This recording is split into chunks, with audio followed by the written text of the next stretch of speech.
All right, Josh, are you ready? Let's do it. All right, so this is their second episode of Los Gemelos Güeros, and I'm Pastor Jeremy Serrano, Pastor Joshua? and today we are talking about um, the sacrament of Holy Communion, right? And We we're sure going to are. be we're going to be talking about it because there's been quite a controversy lately, at least on clergy Facebook threads and all over online, right? People are writing articles about it. People are talking in person about it. And there seems to be a couple of camps that have set up, right? Mm-hmm. For sure. So what are those camps? So the one camp is, I would say, yeah, absolutely. Let's do communion. They're virtually or online or through Zoom, basically through some sort of medium, like um, Online somehow. online somehow. And then I would say that the second one is no, we don't do that. We shouldn't do that. We should hold off. And in fact, one of the letters that we got from somebody at the ELCA, and this is funneled down through bishops, they've said that we should hold off on doing those things and instead reflect on the meaning of Holy Communion, that we should reflect on how sacred it is or something like that. Uh, and to like think about like this was in our tradition that we did not all Lutherans communed every week. And And so so there was this like Orthodox practice of like fasting from communion. They talked about that, right? in the letter, I don't remember if they said that in the letter. I think somebody might have. Somebody else said that. I think somebody else said that, but there is a tradition of it, and so that we should look at that tradition and we should mine that tradition that says, oh, we didn't do it weekly, so Right. we should go back to that, and that's okay. Yeah, and I think you and I have the same problem. And the same problem is that it is true in the Middle Ages and Christians communed once a year, maybe twice a year. But really in the last, I don't know what, 50 years, 100 years of Lutheranism, 20 years, I mean, but in the recent memory of Lutheranism, there's been this real push to practice the Eucharist weekly. Right. Right. And I feel like that's one of the things that we have been taught in seminary, that every time, and people going to churches who are maybe like first call, saying like, oh, our church does it every 3 or 4 weeks or once a month. And the push has been to get churches and get congregations to do it weekly, to make somebody's Eucharistic piety a weekly practice. Yeah, and we both agree that that's a good thing. Like Sure. practicing the Eucharist is a foundational part of our Christian faith. Right, receiving the Eucharist is right, absolutely. Right. I would. And so one of the things that initially I wasn't liking was because there has been a push within Lutheranism to make weekly communion practice part of our to do it weekly, and then to be told, oh, we used to do it quarterly. Let's remind ourselves of that tradition, or let's go with that tradition. It didn't seem like people were doing the hard theological reflection that they should be doing in order for us to not do it. I would have rather been told or asked, hey, we haven't thought about the full implications of this, so we would ask you to not do it right now because there are many implications, maybe even unintended consequences that we haven't thought about yet. So please just hold off. I would have felt a lot better about that. I would have I feel like respected that a lot more. But instead we were given kind of, it felt like this half Right. They logical reflection, you Right, know. yeah, they were so quick to jump. I mean, it seemed like there was a quick jumping of ship of where this Eucharistic piety was going, Right. right? And then there wasn't like that, like it didn't seem like the work had been done in order to do that. And Totally. and we should start. I mean, we're 5 minutes into this, or we're 20 minutes into this, right? We should let people know you and I disagree on this. Totally. I don't think we should do any kind of virtual online cyber worship. And you think we should, Well, right? you don't think we should do communion? Communion. Sorry, I said worship, Right. but what I meant was online Eucharist. Mm-hmm. Um, and and and And I'm I'm on the leaning. other I'm on the other end with it. While I felt like the the the denomination as a whole was so quick to stop people, I feel like on the other end of it, there was people who just immediately said, well, things are always changing, so let's do this. Might as well. You know what I mean? So the same lack of theological reflection that said to stop, I saw in those who immediately go, well, let's just keep doing it. It doesn't really matter. You know what I mean? Now, I'm not saying that's you, because I know your theology well enough to know that you are thoughtful, have thought it through, understand implications, all that kind of stuff.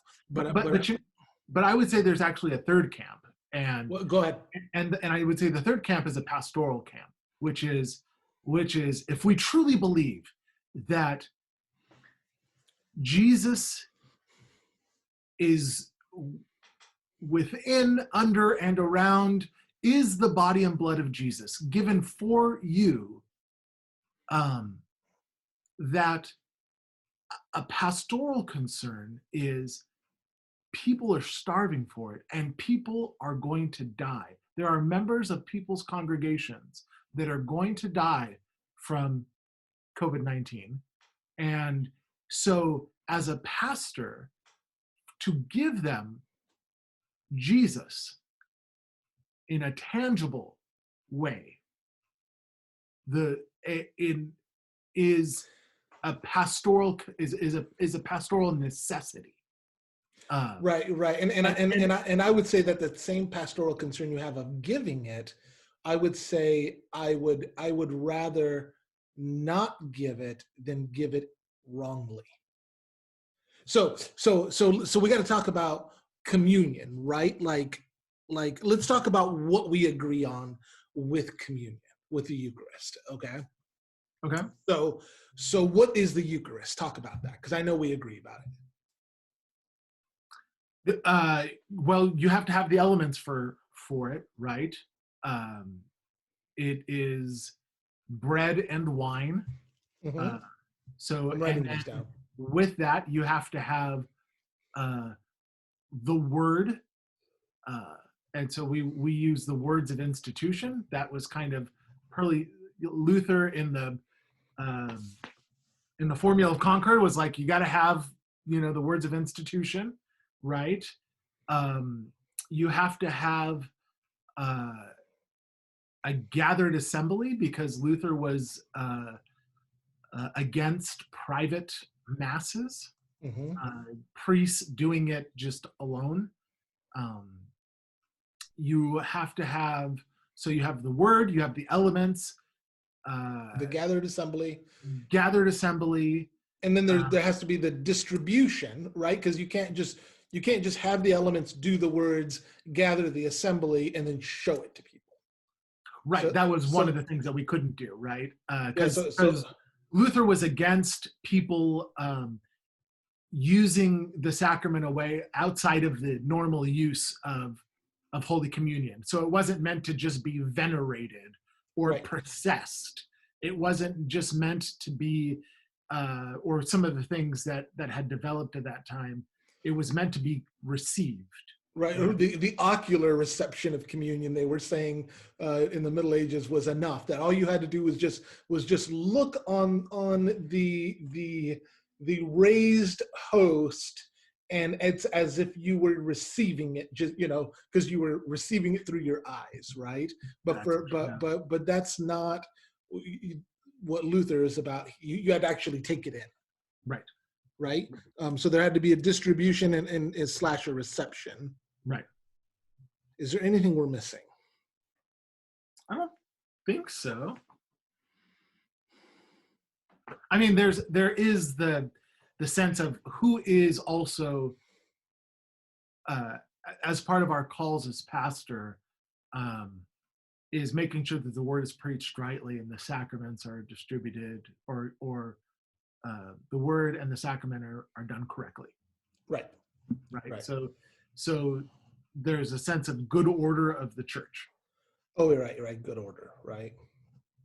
And so it matters who does communion. And I would say it matters that because the confessions say somebody who makes sure, who's been called by the church to make sure that it's done correctly. Called. That's what I would say. I wouldn't say it matter. This is me saying, I don't know that it matters that it's done correctly, and that there's somebody overseeing that.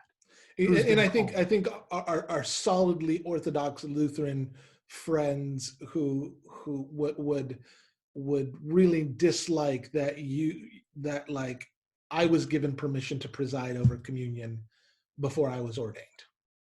Right. And yeah, right. I mean, but that happens, they would just go, oh, that's terrible. That's, but I'm okay with that, and I'm okay with having people in my sanctuary in doing that who've been given permission to. Right. All right. So there has to be, there's these certain things that have to happen, right? And then another thing that we agree on, I think, is what is communion, right? Like that this is the body and blood of Jesus. Jesus says, "This is my body, this is my blood." We don't kind of try to play any kind of gymnastics with the language there. This isn't just a memorial meal. It's not just a remembrance. It's not just redoing it. But when we take in the bread and wine, we are receiving Jesus himself. And which is forgiveness of sins, unity with God. Right. Yeah, forgiveness, unity. And I think for me that is the most important part of communion, is that God is making God's self one with us. As the food enters in our stomach and becomes one with our body, God is becoming one with us in this meal, which I just think is such a tangible word. Right. It's such a beautiful thing, right? And you keep saying the tangible word, the thing we touch. And we got to remember, I mean, I wrote a whole paper on this in seminary, that the Eucharistic meal is a continuation of the preached word, right? It's a physical embodiment of the preached word. And so it stems from that. And so I think that's important to note too. And so I think it matters because it matters how churches do it because of how important it is, right? I mean, this is like really, really important stuff. And so it matters how we do it, because how we do it says something about what it actually is, right? Right. And so you and I both read this great article before we were talking about this. What is it? Luther and the Principle Outside of the Use There Is No Sacrament by Edward F. Peters, which is a great article. I commend that to anybody because, and so there's this principle in Lutheran theology, at least according to Peters, that outside of the use, the sacrament isn't the sacrament. Right, and that comes actually from the Formula of Concord, the Solid Declaration, Article 7, and it's line like 85 and 86. Is it? I actually, it's funny. I have that up right here. I can read it for you. Yeah, because there is no 85 and 86 line. There is. It's Article 7 of the Solid Declaration of the Formula of Concord. Oh, I'm just on the Formula of Concord, not the Solid Declaration. So it says this: in order to preserve the true Christian teaching on the Holy Supper, and to avoid and eliminate many kinds of idolatrous abuses and perversions of this testament, this useful rule and guide is taken from the words of institution. Nothing has the character of a sacrament apart from the use instituted by Christ or the divinely instituted action. That is, when Christ's institution is not observed as he established it, there is no sacrament. This rule dare not be rejected in any way, but it can and should be followed and preserved in the Church of God with great benefit. The usus or actio, that is the practice or administration, does not refer primarily to faith or to the oral partaking, but to the entire external visible administration of the supper as Christ established the administration of the supper. The consecration or words of institution, the distribution and reception or oral partaking of the consecrated bread and wine, Christ's body and blood. Apart from this practice, it is not to be regarded as a sacrament. So yeah, okay. So it's only the sacrament when the word is spoken over it, and obviously there's an assembly, and it's given and received orally, right? It's given and then received orally, like it's taken in, right? Right. And then outside of that, there isn't a sacrament. And in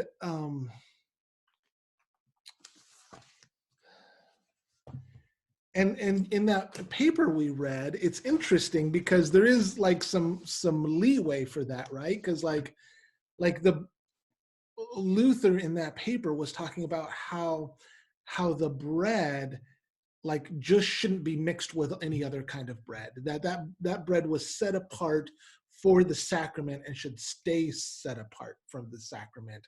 It doesn't go back to just being bread, and there's still something special about that, right? Right, and it was to be consumed, right? Because right. It wasn't just like it wasn't bread anymore. But he does.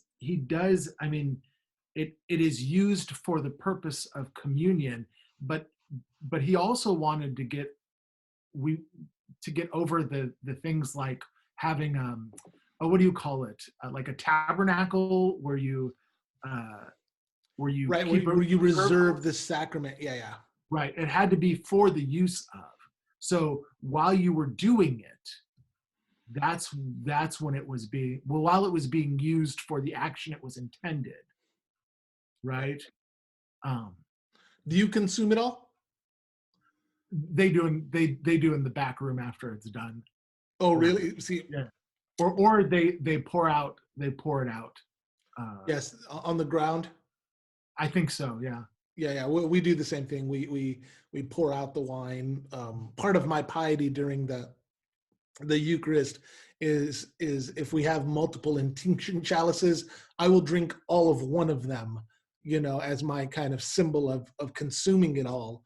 But I just couldn't do it to all of them because rattle get loaded at the altar, right? Exactly. Right. Okay, so temple in the recessional. Right. All right. So I mean, we agree all of this so far, right? Right. I mean, we're on the same page with all of this kind of stuff, and so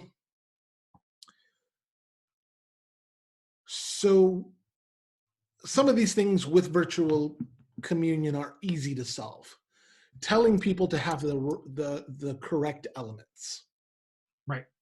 Right. So let's define, what do we mean by kind of virtual cyber communion? What do we have? What do you have in your head for that? What What I that could have look like? is like we're doing right now through Zoom or some sort of live feed. Uh, I get pretty uncomfortable with if it's pre-recorded. I don't know why. That just doesn't feel like a gathering. Because I think we actually have to define what gathering is first, right? Um, Well, is, well, is is what we're doing a gathering? like you and I right now. Like what you and I are doing right now. Is this as good as live? Because if it Yeah. is, then I think we can do. Then I think we should be able to answer that question and say it is a gathering of God's people. And if that is a gathering, then why can't we do communion? And I think Right. Right. there are ways to solve the other problems. But if this is not a gathering, or if this is sort of a gathering, I'm concerned. I think we need to add. We need to say, well, am I proclaiming the word then? Am I proclaiming the word of? Is the word of God actually being proclaimed? If this isn't a real gathering, I think that's just too much. There's too many questions to have in the middle to say this is kind of a gathering. Right. Uh, Right. So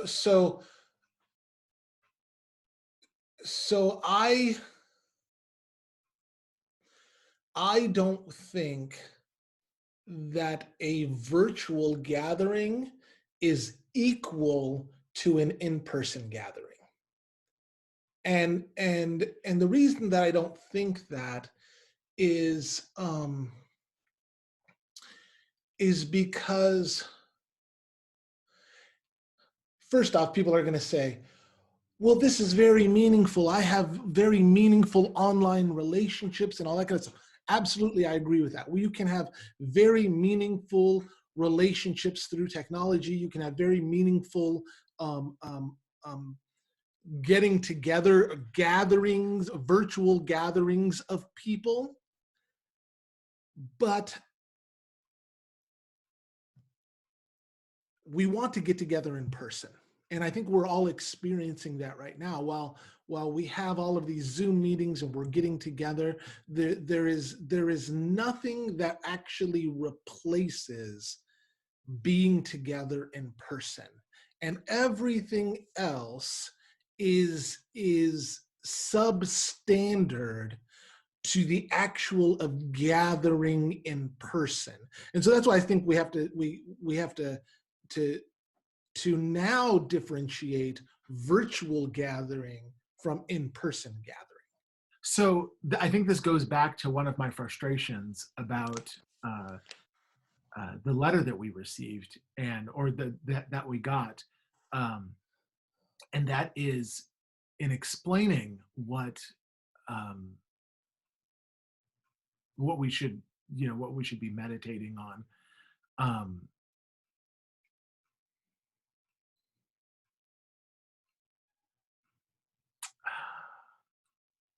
Let me think about how I want to say this. Did you lose that thought? I did. I lost the thought, but uh, oh, what frustrated me is that we were asked to think about a tradition to look back into a tradition of not receiving communion for a while, right? But Right. we also have another tradition in the church, and that is things change when there's emergencies, Right. right? And so I think that I agree with you. I think in-person gathering is the way to go. And I think we should go back to that when this is all over. But right now, I think we're in an emergency situation. So why not be asked to mine that tradition, the tradition of, Oh, and to reflect on the tradition of what to do in emergencies? Because we are in a situation where we have not been in before, and we have new technology. So why not consider this an emergency situation? well, there is no doubt this is an emergency. I think we gotta. This is an emergency situation, and and it's going to go on until at least for us May 4th, right? So that's another 4 weeks. We're looking at 2 months now, right? So there is an emergency, no doubt about that, and there are certain provisions at least with our other sacraments, that can be done in emergency situations. Right. I don't know of any for communion though. So like for baptism, any Christian can baptize somebody in an emergency, Mm-hmm. right? I mean, and that happens in hospitals, and people who are chaplains who are not necessarily called and ordained ministers, but and in fact, there's a tradition too where even non-Christians who are acting faithfully can baptize somebody as well. But isn't there a tradition of lay presidency? Isn't there a tradition of the non-ordained being able to preside over communion? I And think there is a tradition of that, yeah. But I but don't see, know. that's I the don't know thing. much about that one. I don't either. But why not reflect? Why not talk about that?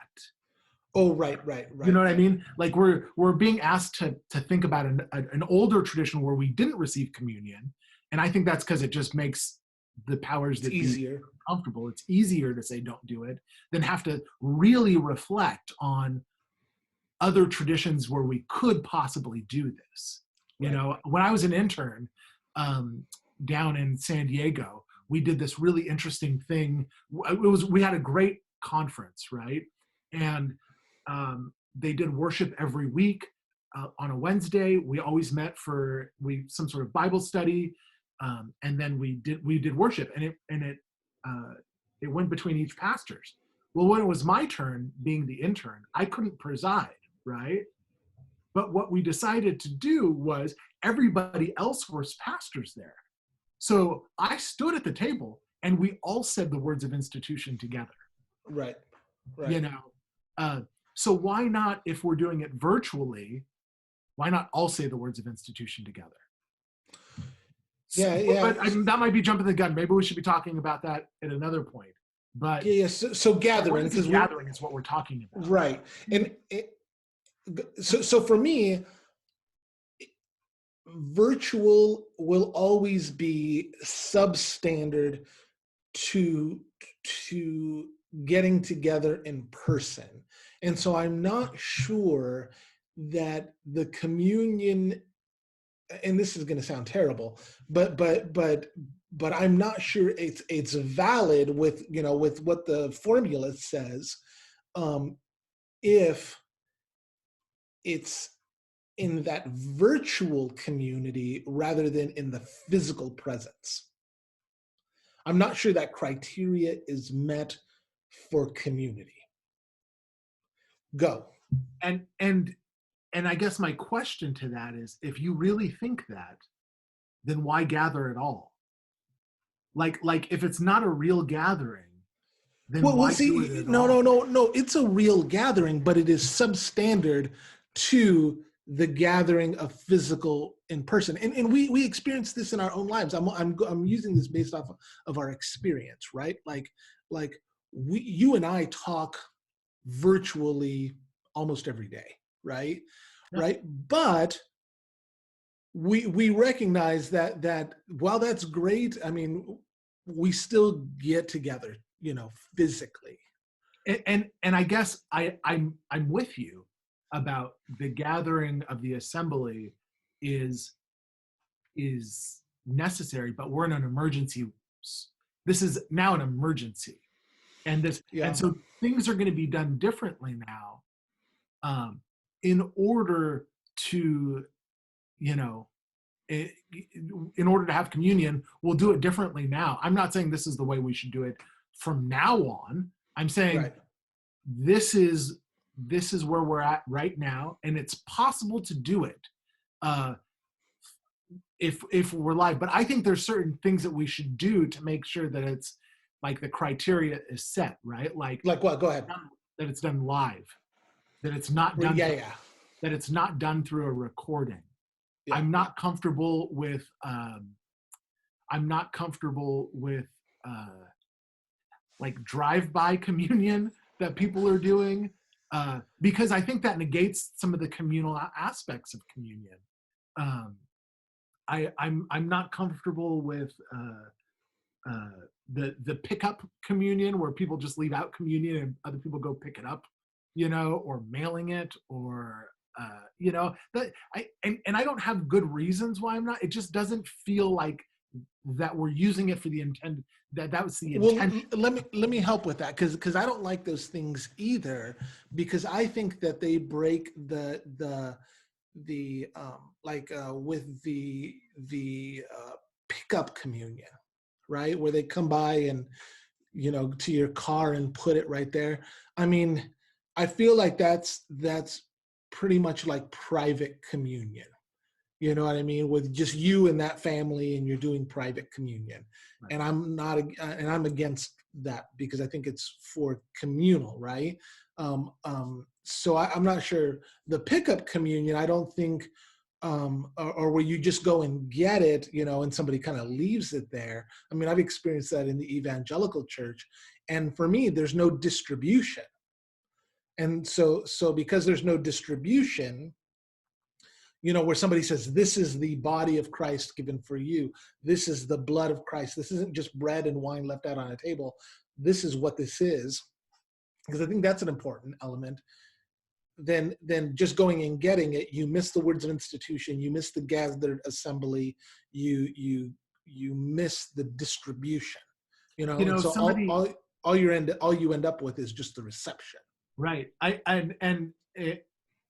Let's go back to the gathering real quick, because I just read Okay. an article that somebody posted, and they talked about how at the youth gathering, you had the main place and then the separate place and people heard the words of institution over the loudspeaker, and they all received communion there. So my the question for that was done over at another assembly down the way. So is So that was the bread and wine? I mean, because was the bread and wine kind of all together and then distributed to all parts, or it was already all distributed and then given out? right? Yeah. It was not gathered from a single location. And if you remember the youth gathering, when we do communion, even at the youth gathering, I don't even think it's done at a central table and then distributed. I think people are there and holding the elements in the row while the presider is presiding. Yeah. And then one more thing is that if this is what I don't even remember who wrote this article, but they said, think about cry rooms. If you're hearing the words in a cry room next door or under your basement, and then you go up to receive communion, is that okay too? Yeah, So I think that's okay. And I'm okay with the cry rooms. I'm okay with even with people being in different location and porting in. But I think that always the bread and wine should come from the same table. so I'm not sure I agree with that. I think that the bread and wine should be in the assembly. Right, and right, and so I think it's possible to do this over have and for instance, like we have the offering before communion, right? right. So as we offer our gifts, after we receive the gifts of Jesus, right? So why not during our offering time set up bread and wine in front of our computers? Everybody do it, right? Why not have the pastor or whoever is the person who's authorized to do communion or oversee the good order of it preside, right? Because we are all in a virtual community space together, Right. and then say, okay, for the people who are with other people, give each other communion. Serve, so that meets that requirement. But if somebody's alone, for the pastor to go, this is the body of Christ given for you, and let the person receive it. This is the blood of Christ shed for you. and let the person receive it. I understand that it's not actually handing it to somebody and somebody receiving it, but I think during this time of emergency, which is a special case, it's totally possible to do. And I think it would be within the bounds of our of this of what we've been talking about, what makes communion. Um, and I think it would be able to say this is in special circumstances. This is not the normal thing, because I think Right. it meets the requirements. Gathered But it, assembly, uh-huh. words of institution, with the correct elements, and then the reception of those things. I think it's Yeah, possible to do that. yeah, and see, I don't think it meets any of those requirements. Because I don't think that it's gathered assembly. I don't think you can do a distribution, uh, and you can receive, and so I think that's where it is, and I have a concern, and you don't share this concern, um, um, that not now, but 50 years, 100 years from now, we're going to be mailing people communion, or they're going to say, we can do this every week virtually. And it starts with the precedents that we're setting up now. That it will that because it's done in an emergency now, then slowly over time that emergency criteria is going to be lowered, and people are going to say, well, we've done it before, we can do it again. And my historical precedence for that is baptism, in that we all agree that there are emergency circumstances for baptism, but there is a wing of Christianity that says, it's no big deal, do it in the bathtub, do it in the backyard of somebody's pool, do it, you know what I mean, like do a private one, all that kind of stuff, that splits off at some point because of that emergency notion. And I think in the future you're going to see a splitting off if we say that this can be the norm during emergencies. And I mean, one, I think the slippery slope fallacy is a logical fallacy for a reason. And two, It's historical precedent, though. but I think your historical precedent is wrong too, because it wasn't people didn't think that because baptisms were done in emergencies, they thought that anybody could baptize because of it wasn't because of emergency circumstances. It was because their theology was different about baptism. It did not stem from emergencies. It stemmed from different theology.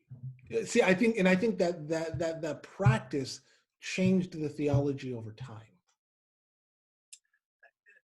I just don't think that's you don't have that concern, and I don't. I do. You know what I mean? I think that we could go back to not doing it, and that would be fine. And for most people, they would understand. Sure, right. There could be a couple, but there are probably a couple right now. Right. They're guaranteed. There's a couple right now. There's evangelical churches that do the little cups with the little bread thing, and we've both been to those churches. Right. But nobody's saying that should be the thing that we do. For the rest of from now on. I'm certain. Right. I think it's just in emergency circumstances, and right. I find us there now. And the reason I think this, and this is because a friend changed my mind, is like, it's not just going back to normal. It's this communion is Jesus, and people are starving for the physicalness of Jesus. Right. I would say to that and I don't think that people and I don't think that saying the word is